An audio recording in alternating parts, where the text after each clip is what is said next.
The first real sailing boat I built in my early teens was made of steel, about 1963. 2 canoes made from corrugated iron roofing sheets joined as a sailing catamaran. With sails I sewed up on Mum's old treadle singer sewing machine.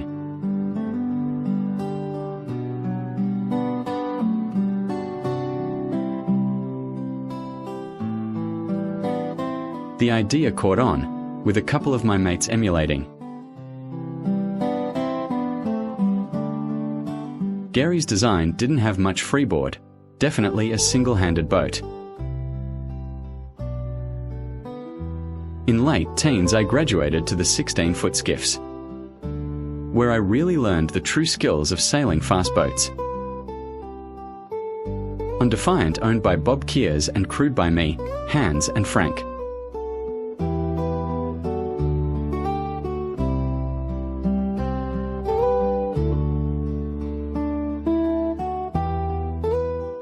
Sue had only agreed to marry if I also wanted to travel. So, picking a time on the water in a boat, I suggested we build a yacht to sail the world. She thought about this for a while, then wanted to know more. The deal was done.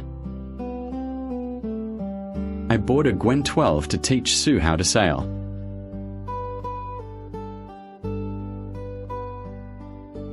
We picked a build site in front of Sue's parents' house. And I taught myself how to weld steel, the choice for build design and material. The slope of the site meant I had to build the boat upright. Starting with the keel.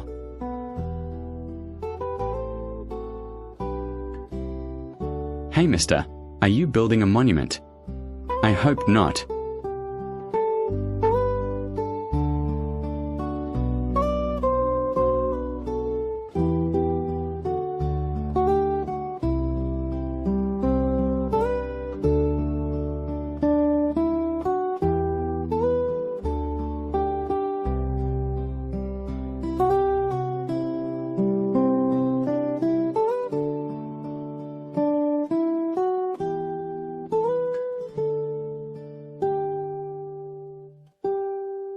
We had a flood in the river during the build.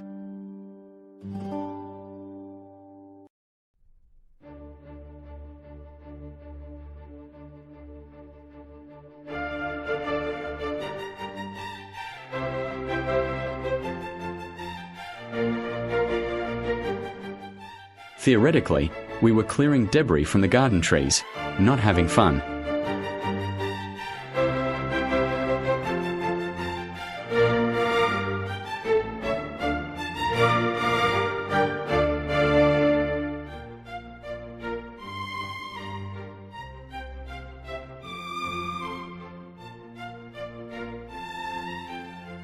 Starting to look like a boat.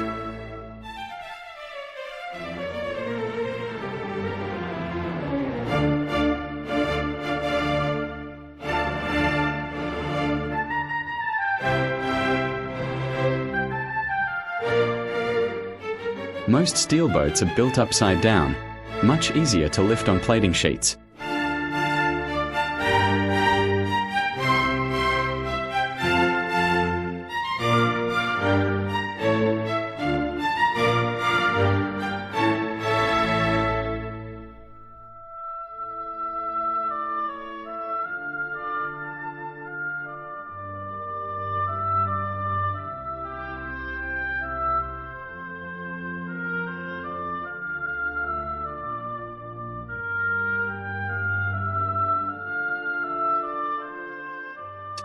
About this time, I read a book by Alan Lucas extolling the virtues of a raised or flush deck design, so I changed from the trunk cabin.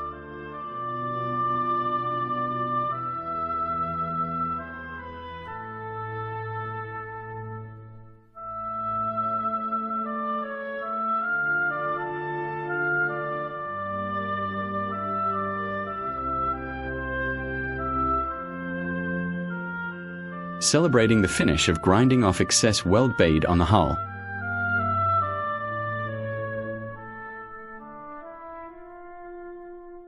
The ballast in the keel was 3 ton of steel punchings, set in cement as the aggregate.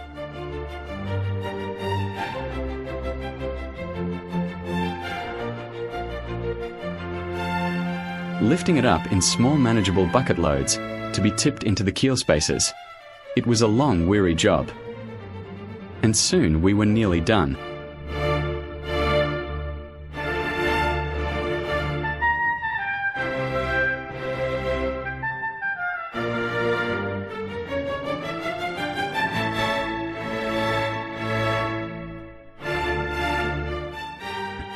My 26th birthday with a Dreamtime cake.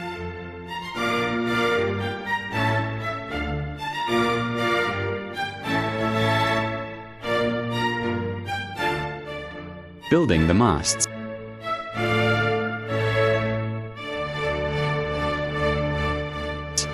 Testing the mizzen mast for fit and rigging. Main mast too heavy for this. Mum arrived early for the launch and helped to sew up the mattress covers.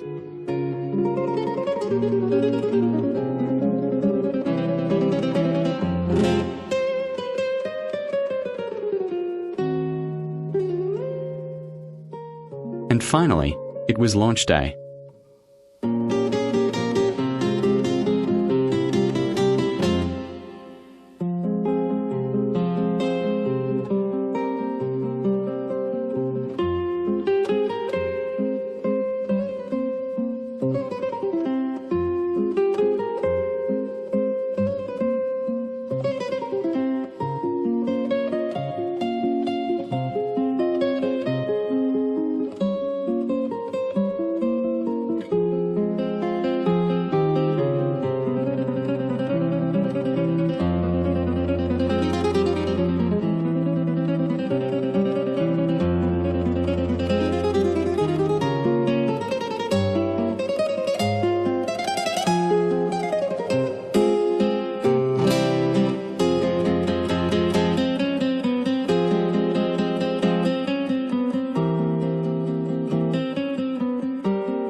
I had to ship in truckloads of gravel to create a stable base for the crane.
No such thing as occupational health and safety in 1974.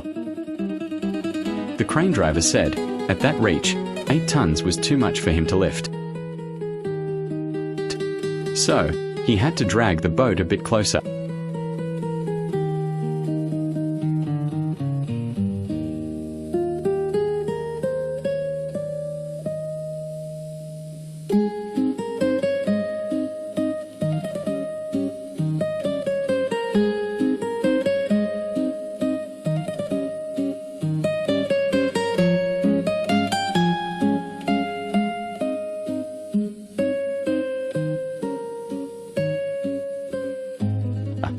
swinging the boat around into the neighbour's driveway.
Leaving Greensborough, heading for Port Melbourne.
Arriving in Port Melbourne, in 1974, still very much an industrial area.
Now, what was that about occupational health and safety?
Identical Helena design, but with the standard trunk cabin build.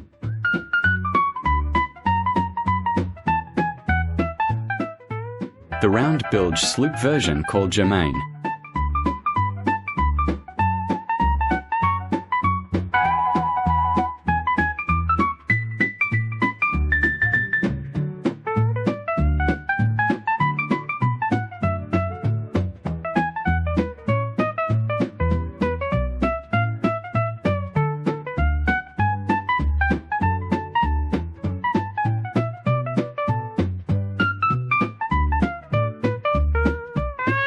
The boy's dream had come true.